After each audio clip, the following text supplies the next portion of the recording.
Saudara Fredrickson. Mari kita berikan tepuk tangan.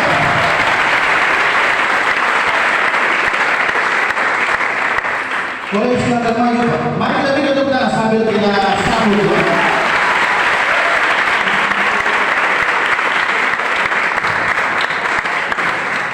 Saudara Fredrickson ini merupakan OS, ya, OSIS setempat bagian orang muda yang ada di Korps Sumbu.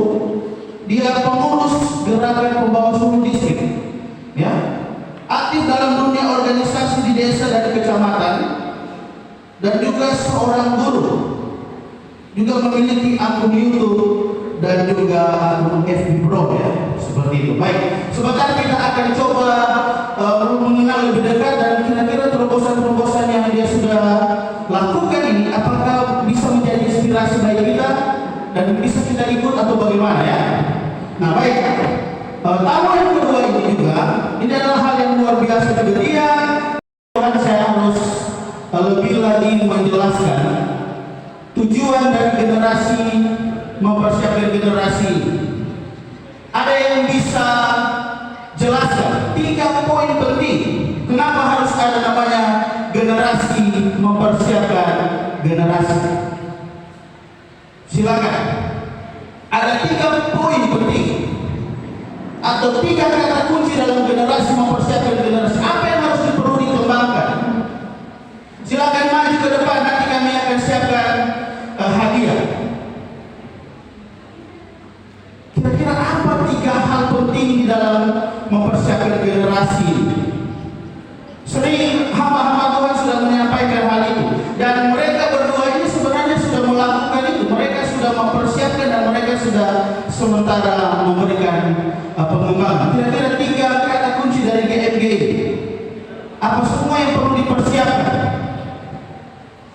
Silakan maju, ya. Silakan tepuk tangan dari Korps UMU.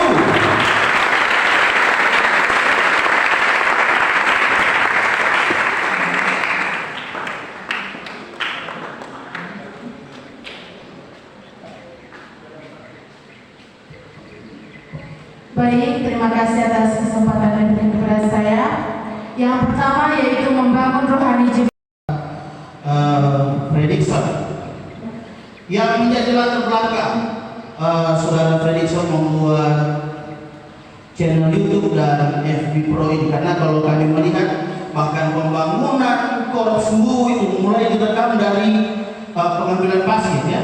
Pengambilan pasir mulai sudah saya lihat direkam sampai dimunculkan di YouTube. Bahkan juga pernah Pak Fredrickson sempat mengupload kegiatan adat, ya. Baik, apa yang melatar belakang sehingga Pak Fredrickson boleh buat channel YouTube ini? Ya, baik, rekan-rekan semua. Yang sebenarnya menjadi yang melatar belakangi saya adalah memutuskan untuk menjadi seorang content creator, baik itu dari YouTube dan FB Pro, ya, yang melatar belakangi sebenarnya saya melihat bahwa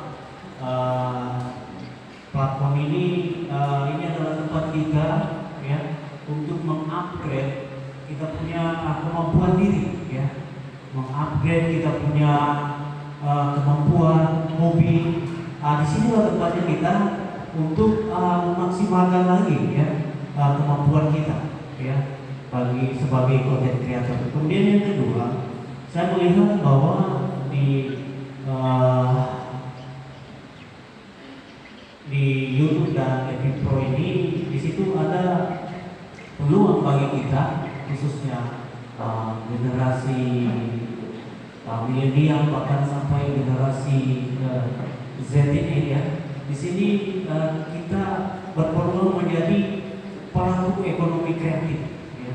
Itu yang melatar belakangi saya kenapa saya harus mengikuti zaman ini, ya. Walaupun saya sebenarnya sudah punya pekerjaan yang tetap, ya, tetapi menjadi seorang content creator itu bukan pekerjaan, ya, teman-teman. Tetapi itu adalah hobi kita ekspresikan kemampuan kita untuk berkarya, berinovatif, ya, seperti itu. Jadi itu yang melatar belakangi saya. Demikian. Baik, ada kalimat dari rekan-rekan yang mengatakan bahwa ya apa yang ada pada diri kita. Ini salah satu juga yang menjadi peluang bagi kita orang-orang muda. Jangan ketika kita dikatakan divisi Manggala ini orang-orang mudanya ya seperti itu terus. Tapi dari kata dari saudara kita Felix sampai mengatakan bahwa kita juga harus berani untuk mengupgrade kita punya kualitas diri kita ini. Ya tentu ini bukan hal yang mudah. Dari tahun berapa mulai untuk membangun channel YouTube ini? Ya, kalau YouTube sih saya mulai dari 2014 dan muncullah suatu platform ya, yaitu FB Pro. Saya lebih aktif di FB Pro sekarang ya. Jadi mulai dari 2013 sebenarnya 2014 saya sudah mulai menjadi seorang content creator. Namun viewernya belum naik ya teman-teman. Tapi itu perjuangan ya. Sebagai content creator itu tidak mudah ya. Kita melihat menonton konten-konten itu kita merasa gampang, tetapi tidak ya, itu butuh perjuangan dan motivasi tersendiri untuk kita. Jadi itu. Ya, ini sekaligus promosi untuk nama channelnya.